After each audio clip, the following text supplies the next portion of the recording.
torchon brûle entre Maître Gilbert Noël Ouédraogo, président de l'ADF-RDA, et les démissionnaires du parti avec à leur tête Rasmané Ouédraogo. Ce dernier affirme avoir quitté le parti avec 600 militants. Il n'en fallait pas plus pour mettre en colère le président du parti de l'Éléphant, qui avait même au cours d'une rencontre avec les structures du parti dans le Kadiogo, menacé de saisir le procureur du Faso. Face à la presse jeudi dernier, Rasmané Ilboudo et ses camarades mettent au défi Maître Gilbert Noël Ouédraogo. Et puis, le ministère de la Culture était face à la presse le 22 juillet dernier pour annoncer la 3e édition du prix national de l'entrepreneur touristique au Burkina. Un prix dont l'apothéose aura lieu le 3 décembre prochain. Le lauréat remportera la somme de 1 million de francs CFA. En sport football, l'USFA rencontrera ce soir à partir de 15h les 11 sœurs de Gagnois en Côte d'Ivoire, une compétition qui entre dans le cadre du tournoi qualificatif de la Champions League UFOAB. Voilà pour les titres de ce 13h. Bienvenue à tous. Le torchon brûle entre Maître Gilbert Noël Ouédraogo, président de l'ADF-RDA, et les démissionnaires du parti avec à leur tête Rasmané Ouédraogo. Ce dernier affirme avoir quitté le parti avec 600 militants. Il n'en fallait pas plus pour mettre en colère le président du parti de l'Éléphant, qui avait même au cours d'une rencontre avec les structures du parti dans le Kadiogo, menacé de saisir le procureur du Faso pour usurpation de titres, faux et usage de faux. Face à la presse jeudi dernier, Rasmané Ilboudo et ses camarades mettent au défi Maître Noël Ouédraogo.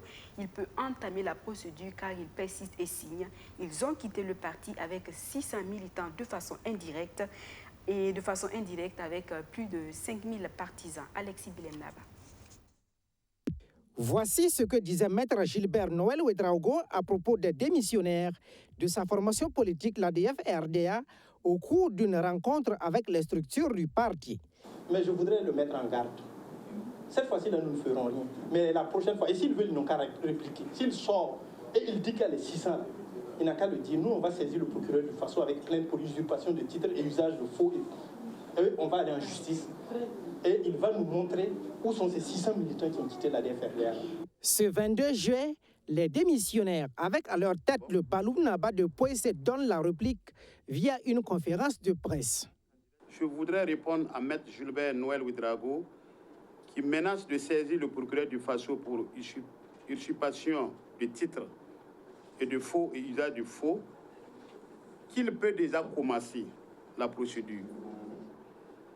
Car, je répète, notre démission à la tête du secrétariat général de la Fédération du Kadiogo et de toutes les instances du parti a occasionné le départ de plus de 600 militants et de façon indirecte 5000 sympathisants. Pour Baloum Naba de Poissé, le secrétariat du parti lui a été confié en vue de redynamiser les structures du parti pour les élections couplées de 2020. Une mission qu'il dit avoir réussi et qui, selon lui, a permis à l'ADF-RDA d'obtenir un siège à l'Assemblée nationale. Le parti, dans ses déclarations, dit que le Kadiogo, sous ma direction, n'a pas travaillé et que c'est le résultat le plus médiocre jamais obtenu au Kadiogo. Je voudrais dire au parti que c'est grâce à notre travail que nous avons fait qu'aujourd'hui, Maître Noël Ouédraogo siège à l'Assemblée nationale. Car sans les voix obtenues au Kadiogo, le parti n'avait pas le quota nécessaire pour l'obtention d'un député sur les listes nationales. Pour rappel, l'ADF-RDA a eu plus de 7345 voix aux élections passées, contrairement à 5000 voix dont fait cas leur communiqué. Par ailleurs, le Baloum Naba de Poissé est conseiller municipal dans la commune de Komsilega. Il menace de rendre le tablier si toutefois Maître Gilbert Noël Ouédraogo maintient son intention de lui intenter un procès. L'affaire recrutement frauduleux à la CNSS, Caisse nationale de sécurité sociale, continue de faire des vagues. La coordination des comités CGTB de la CNSS multiplie les actions pour réclamer l'application de l'arrêt de la Cour de cassation. Un arrêt qui invite à la suspension de l'intégration des 84 agents déclarés admis en attendant la reprise du procès. Une décision de justice jusque-là non encore exécutée par la direction de la CNSS. Face à la presse hier, le comité CGTB de la CNSS donne de la voix. Le directeur général de l'institution, Lassane Sabadogo, doit faire bouger les lignes dans cette affaire. Archimède Boy. Après leur mouvement d'humeur le 19 juillet dernier, devant les locaux de la CNSS, Caisse nationale de sécurité sociale, la coordination des comités CGTB de la CNSS persiste et signe. Elle réclame via une conférence de presse ce vendredi la suspension des 84 agents intégrés à la CNSS suite à un recrutement frauduleux. Et ce, conformément à une décision rendue par la Cour de cassation. Décision face à laquelle le directeur général de la CNSS ferait la sourde oreille, selon le syndicat. C'est l'application de l'arrêt. Parce que c'est l'arrêt qui dit ce qu'il faut faire. Donc on dit d'appliquer l'arrêt qui est de la Cour de cassation, qui n'est pas de la CGTB. Toutefois, Seydou Kone fait une précision. Le combat de la CGTB pour l'application de la décision de justice n'est pas un combat contre les 84 agents. Nous n'avons rien et absolument rien contre ces 84 agents. Mais nous avons dénoncé une fraude. Depuis le début de cette affaire en 2018, il n'y a plus eu de recrutement à la CNSS selon la CGTB. Une situation qui n'est pas sans conséquence sur le fonctionnement de l'institution. Parce qu'aujourd'hui, vous savez, au niveau de la CNSS, l'ensemble des services souffrent de manque de personnel. Parce que depuis 2018, il n'y a pas eu de recrutement, à l'interne comme à l'externe. Donc l'ensemble même des services souffre de manque de personnel. Pendant ce temps, vous voyez le taux de chômage au niveau du pays. Le jugement du pénal de cette affaire est prévu le 6 août prochain à la Cour d'appel. La dénonciation de la fraude par la CGTB a été reconnue par le tribunal de grande instance de Ouagadougou, entraînant une condamnation de l'ex-directeur des ressources humaines, de son épouse et de l'ex-chef du personnel de la CNSS. On connaît désormais la liste des produits qui entrent ou sortent frauduleusement sur le marché burkinabé de janvier à juillet 2021. La liste dévoilée par le ministère en charge du commerce montre que 94 camions transportant des céréales sont interceptés. Plus de 1000 tonnes de fer à béton non conformes ont été aussi saisies. Une situation qui expliquerait peut-être les désagréments constatés dans le secteur du BTP avec l'écroulement des bâtiments. Le bilan a été dressé par la brigade mobile de contrôle économique et de la répression de la fraude. La brigade qui annonce par ailleurs des sanctions à l'endroit de ces fraudeurs. Benjamin Kwame. Cette rencontre avec la presse consiste pour la brigade mobile de contrôle économique et de la répression des fraudes à faire le bilan des actions de contrôle des prix, de lutte contre la fraude et de la mise en œuvre des décisions qui s'y rapportent. En moins de 7 mois, les secteurs dans lesquels le département de l'industrie, du commerce et de l'artisanat intervient ont été visités par l'équipe de Bila Yacouba. Malgré les visites terrain de contrôle des prix, de sensibilisation ou même de la suspension des autorisations spéciales d'exportation de céréales par exemple, certains commerçants n'ont pas respecté cette réglementation. Résultat, plus de 2 tonnes de produits alimentaires périmés et plus de 1000 tonnes de fer à béton sont saisies. De janvier à mi-juillet 2021, la saisie de 94 camions qui transportaient 3760 tonnes de céréales en direction des pays voisins. Ces opérations ont permis de contrôler 18 428 commerçants et de saisir 1154 tonnes de fer à béton non conformes, toutes catégories confondues, 109 371 feuilles de tôle non conformes, toutes catégories confondues, 2,25 tonnes de produits alimentaires périmés. Et ce n'est pas tout. Plus de 10 000 pagnes contrefaits, près de 39 000 carburants frauduleux et même 6 tonnes de graines de coton avariées ont été saisies. Durant les 3 derniers mois, les prix des denrées alimentaires ont connu une hausse sur tout le marché national. Avec la suspension d'exploitation de ces produits, l'idée est de limiter la flambée des prix des produits de grande consommation. Ce sont ces données-là qui nous ont permis de limiter la flambée des prix. La flambée des prix, c'est une réalité, que ce soit au niveau national, au niveau régional ou au niveau international. Mais l'État mène des actions à travers les structures de contrôle pour essayer de contenir cette flambée-là et permettre aux populations d'accéder aux produits de première nécessité. La suite sur ces cas de fraude concerne les sanctions. Elles vont de 500 000 à 500 millions de francs CFA infligés aux acteurs en faute. Je puis vous assurer que ces commerçants ont été poursuivis et sanctionnés conformément à la réglementation. Et là où il y avait les prix qui n'étaient pas respectés, ils ont été sanctionnés. Les sanctions vont de 500 000 à 500 millions, généralement pour les cas de fraude, de fraude sur le poids, fraude à l'importation, etc. La brigade mobile de contrôle économique et de la répression des fraudes ne compte pas s'arrêter là. Elle entend poursuivre ses actions de contrôle en élaborant cette fois un cahier des charges sur les boissons sans alcool et énergisantes qui foisonnent aussi sur le marché local. Au ministère en charge de la culture, on prépare la 3e édition du Grand Prix national de l'entrepreneur touristique. Une 3e édition qui aura lieu le 3 décembre 2021 à Ouagadougou.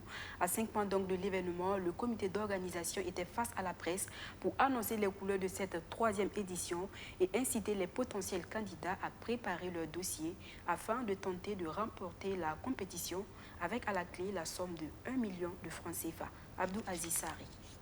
Les hôtels, restaurants et agences de voyage peuvent déjà commencer à préparer leur dossier pour tenter de gagner la somme d'1 million de francs CFA.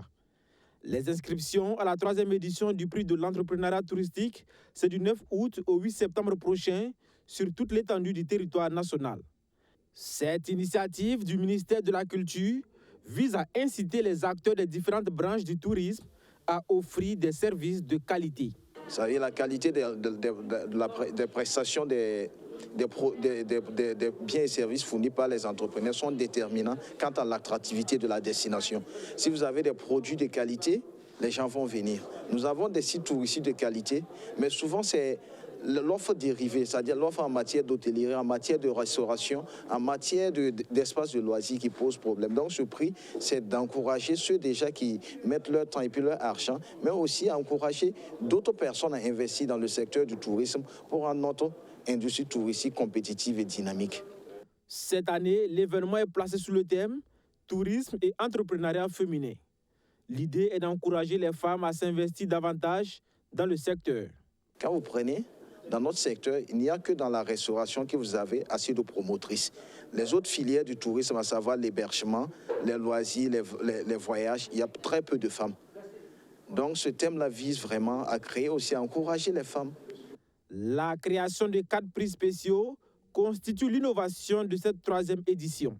Il y a le prix de l'hôtel vert, il y a le prix de la meilleure collectivité qui s'engage à promouvoir le tourisme dans sa localité. Ça aussi, c'est pour inviter nos maires et puis nos conseillers municipaux à penser investissement touristique. Autre prix majeur, nous avons le prix de l'entrepreneur, du plus jeune entrepreneur, qui vise aussi la jeunesse à s'investir dans le domaine du tourisme, à investir dans le domaine du tourisme, être des entrepreneurs touristiques. Les entreprises touristiques qui prendront part à ce concours seront jugées sur la base de 6 critères. Ce sont entre autres le professionnalisme du personnel, l'hygiène et la sécurité et le respect du principe du développement durable. Ce geste de solidarité du groupe Canal+ Burkina pour poursuivre ce journal. Avec la saison pluvieuse qui s'installe, les hôpitaux du Burkina feront face à un besoin de sang, car vous le savez, cette période est propice au paludisme. L'association des donneurs de sang bénévoles, en collaboration avec Canal+, a donc organisé une séance de collecte de sang pour venir en aide aux malades. Un don de sang du personnel qui traduit également la responsabilité sociétale de l'entreprise. Maxime Ilboudo, Archimède Boy. Le directeur général de Canal+ Burkina fait le geste qui sauve des vies. Comme lui, tout le personnel de l'entreprise est mobilisé pour offrir le liquide précieux afin de répondre au manque de poches de sang en cette saison pluvieuse où la demande est forte. Cette opération de don de sang vise à redonner de l'espoir à de nombreux malades. Et le sang sauve des vies, c'est très important. Donc on a voulu, c'est pas que moi, hein, tous les collaborateurs ont tenu à venir, à faire un don du sang pour pouvoir participer. On n'est pas médecin, on n'est pas infirmier, mais on tient à aider à notre petite mesure, aider des gens qui souffrent, qui peuvent être malades, aider à sauver des vies. Donc on a voulu de manière complètement citoyenne faire ce petit geste et on encourage tout le monde à le faire de manière à aider ceux qui en ont besoin. Ce don est organisé par l'Association des donneurs de sang bénévoles en collaboration avec Canal+. Un geste qui traduit la responsabilité sociétale de l'entreprise. Je crois savoir qu'on peut par an donner son sang 3 à 4 fois. Et ce qui est important pour justement la DOSA, pour la banque de sang, pour le CNTS, c'est d'avoir des donneurs réguliers. Donc c'est vraiment inviter les Burkinabés à inscrire ça dans leurs habitudes, de sorte que comme on le fait pour les vaccins, comme on le fait pour ces contrôles sanitaires, on puisse aussi donner son sang de façon systématique et régulière. Par ailleurs, en initiant cette activité, Canal+ veut encourager les populations à donner régulièrement leur sang en vue de soulager les malades. Dans la page culture, face à la modernisation, l'association Racine s'est fixé un défi à relever, celui de promouvoir les valeurs traditionnelles et culturelles du Burkina Faso. Pour les 5 années à venir donc, le chef de Gourcy prend les rênes de l'association. Il a été désigné pour un second mandat à l'issue d'une assemblée générale tenue le 18 juillet dernier à Ouagadougou. Maxime Ilboudo, Abdourazak Traoré. Le patrimoine culturel au Burkina Faso est en voie de disparition, foi de l'association Racine. Face à cette déperdition des valeurs, elle s'est donnée pour mission de promouvoir les valeurs culturelles traditionnelles orales. Composée de chefs traditionnels, des professeurs d'université, des chercheurs, cette association travaille à sauvegarder et à enseigner ce patrimoine à la génération future. À un moment où on parle d'endogénéité, il faut que nous revenions rechercher dans nos ressorts culturels, dans notre patrimoine culturel, qu'est-ce qui peut nous permettre de nous enraciner dans ce patrimoine culturel-là pour avancer dans le monde et apporter quelque chose en partage. La culture, c'est ce qu'un peuple peut apporter en partage aux autres peuples. C'est ce qu'il y a de spécifique à tout peuple. Actualité nationale oblige, l'association Racine se prononce sur la crise qui secoue actuellement la CENI, la Commission électorale nationale indépendante. Pour elle, il est impératif que les chefs traditionnels soient dotés d'un statut qui les sorte du champ politique partisan et politicien. C'est la condition sine qua non pour mieux apporter sa contribution à une cohésion sociale et à un mieux vivre ensemble. Nous voulons que les chefs fassent de la politique, mais de la politique citoyenne. Et donc, de ce point de vue, il ne serait pas surprenant de notre part de voir un chef conseiller municipal ou même député, mais pas en tant que député ou conseiller municipal d'un parti politique, mais qu'on crée par exemple des quotas permettant à une chefferie, permettant à une royauté d'avoir une représentation au Parlement ou aux municipalités, sans que pour autant l'individu soit obligé de courir derrière la bannière d'un parti politique. En ce moment-là, il sera un unificateur de sa communauté et non pas un diviseur. Également, l'association était en assemblée générale ce 18 juillet. Au cours de cette rencontre extraordinaire, les membres ont procédé au renouvellement du bureau et à la relecture des textes. Par acclamation, c'est le chef de Gourcy qui a été reconduit à la tête de l'association pour un mandat de 5 ans. Nous nous sommes rendus compte que de plus en plus, les partis politiques ont créé des secrétariats chargés des organisations de la société civile, qu'il fallait à notre tour créer un secrétariat chargé des partis politiques, pour qu'ensemble nous puissions rentrer en dialogue et pour que cesse enfin cette guéguerre qui consiste à diaboliser les partis politiques de la part des OSC et que les partis politiques ont tendance à diaboliser les organisations de la société civile. Nous sommes tous des citoyens de ce pays-là. L'association a par ailleurs accueilli une vingtaine d'adhérents au cours de cette assemblée générale. Créée en 2015, l'association Racine n'a aucune connotation politique, rassure ses membres. Le FESFIL, lui met en valeur l'autre moitié du ciel.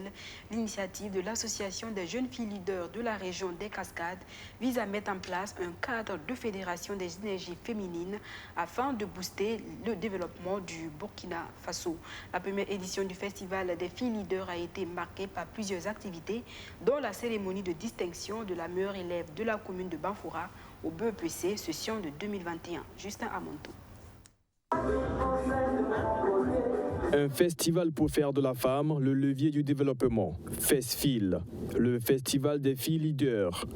Une initiative de l'Association des jeunes filles leaders de la région des Cascades. L'idée est de créer un cadre fédérateur des énergies féminines et des expériences pour booster le développement. L'objectif recherché est de montrer le leadership féminin et également aussi l'engagement de la femme pour le développement socio-économique de la région des Cascades. Et rassembler les gens autour des mêmes objectifs. C'est une association qui défend la cause de la jeune fille. Pour une première édition, je trouve que le bilan est assez positif, oui. Pendant 4 jours, le festival a réuni du beau monde. Les autorités provinciales et communales étaient de la partie. Pour eux, il est essentiel d'accompagner cette initiative. Vous êtes un modèle de dynamisme et d'engagement parmi tant d'organisations de notre commune. C'est pourquoi votre parrain s'en voudrait de ne pas reconnaître les mérites de votre structure qui essaie de développer des initiatives pour offrir à la communauté en général et aux jeunes filles en particulier des opportunités de développement en leur donnant la capacité de créer des changements positifs. Cette première édition du FESFIL fut également une opportunité pour sensibiliser les participants sur la place et le rôle de la femme dans le processus de développement. C'est aussi l'occasion pour l'Association des jeunes filles leaders des Cascades de récompenser le mérite de la meilleure élève de la commune de Banfoura à l'examen du BEPC, session 2021. Je suis tenté, bien sûr, avec...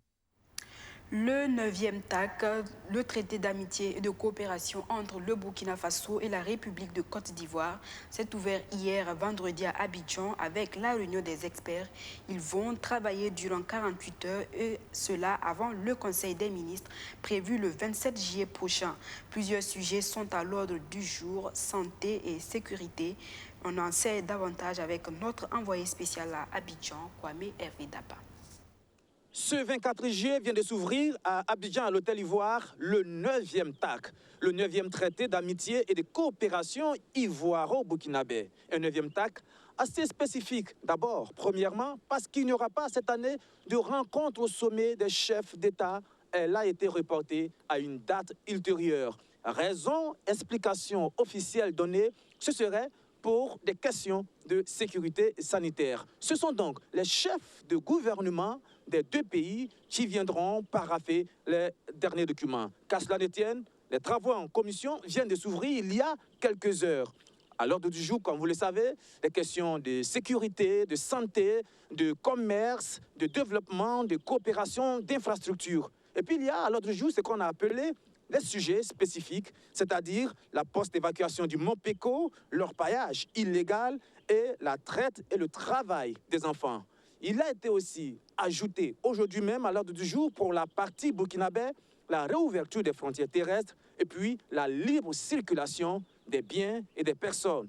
Pour la partie ivoirienne, on a souhaité ajouter à l'ordre du jour la lutte contre la vie chère et le ravitaillement de la Côte d'Ivoire en bétail. Le 9e TAC vient de commencer. Les travaux en commission qui duraient d'habitude 3 jours vont durer cette fois-ci 2 jours. C'est-à-dire que les experts disposent de très peu de temps pour faire leur travail. Oui, c'est un 9e TAC assez spécial, mais c'est un 9e TAC quand même. Le traité d'amitié et de coopération ivoiro-burkinabé continue.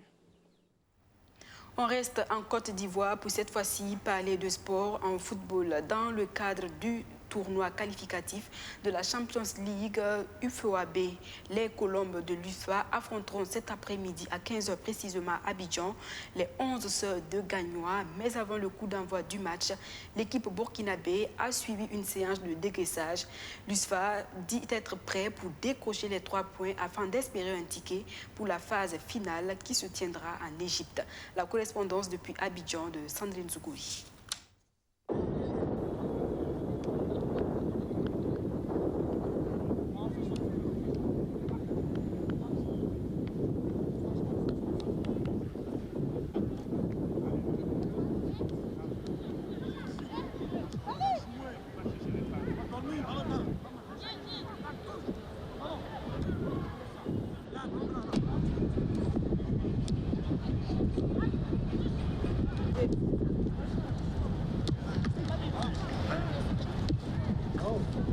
vu l'heure à laquelle nous sommes là, c'est l'heure à laquelle nous allons jouer le match. Donc, à ce que les filles puissent s'acclimater un peu et puis avoir tous les petits contours du terrain.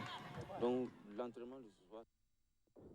C'est ici, au stade Robert Champrou, que les colonnes de l'Union sportive des forces armées devront déjouer tous les pièges possibles pour défendre les couleurs nationales. Prenant part au tournoi qualificatif de la Champions League, USFA aura en face d'elle les 11 sœurs de gagnants de la Côte d'Ivoire. En attendant ce choc, les protégés de Issa Balbonné sont au four et au moulin. Vous avez vu l'heure à laquelle nous sommes là, c'est l'heure à laquelle nous allons jouer le match. Donc, à ce que les filles puissent s'acclimater un peu et puis avoir tous les petits contours du terrain. Donc, l'entraînement de ce soir, c'est juste un décrassage d'avant-match. Des séances d'entraînement intenses, il y a de quoi, car l'objectif est de décrocher le ticket pour l'Égypte. Et avec l'USFA, ça promet. Ok, là, le match contre la Côte d'Ivoire, bon, c'est une équipe dont nous ne connaissons pas, donc nous n'allons pas nous jeter, mais nous sommes confiants. Donc ça veut dire que ça promet. Une première place, ce ne sont pas les joueuses qui diront le contraire. Elles sont plus que engagées, mais elles ne doutent point du professionnalisme de leur adversaire, les 11 sœurs de gagnants. En tout cas, on pense que c'est un match qu'on doit prendre au sérieux, parce que pour un premier match d'une compétition, il faut s'assurer avec la victoire. Voilà. Donc je pense qu'avec le premier match, si on gagne, le reste on pourra gérer. Pour le moment, ça va. Ça va, vous-même, vous l'avez constaté, le moral était haut ce soir, puis on va continuer dans cette ambiance demain. Pour cet exercice, la révision est faite à tous les niveaux. De la défense à l'attaque, tout est passé au peigne fin. Question d'éviter des erreurs qui pourraient être fatales. À ce tournoi qualificatif de la Champions League Dames, l'USFA est à sa première sortie. L'une des raisons pour marquer fort l'histoire du football féminin sur le plan national qu'international. Les colonnes de l'USFA sont fin prêtes pour affronter la Côte d'Ivoire ce 24 juillet en match d'entrée. Le bagage nécessaire y est, surtout avec l'accompagnement des autorités. USFA 11 heures de gagnants, coup d'envoi 15h30 au stade Robert Champrou de la Côte d'Ivoire. Les Jeux olympiques se sont officiellement ouverts hier à Tokyo, au Japon. Dans la discipline course cycliste, notre représentant Paul Domo a réussi à animer le devant de la course dès le kilomètre 2 avec un groupe d'échappés de 8 coureurs. Il sera lâché au kilomètre 155 dans une vitesse modérée par 6 autres et rattrapé au kilomètre 105 par le peloton. Au kilomètre 96 de l'arrivée, notre étalon Paul Domon a malheureusement abandonné, mais certains, selon analystes, il est à féliciter. Voilà, c'est tout pour ce journal. Merci de m'avoir reçu chez vous tout au long de cette semaine. Dès lundi, une autre équipe sera là pour vous informer. Excellente suite de programmes sur la chaîne au cœur de nos défis.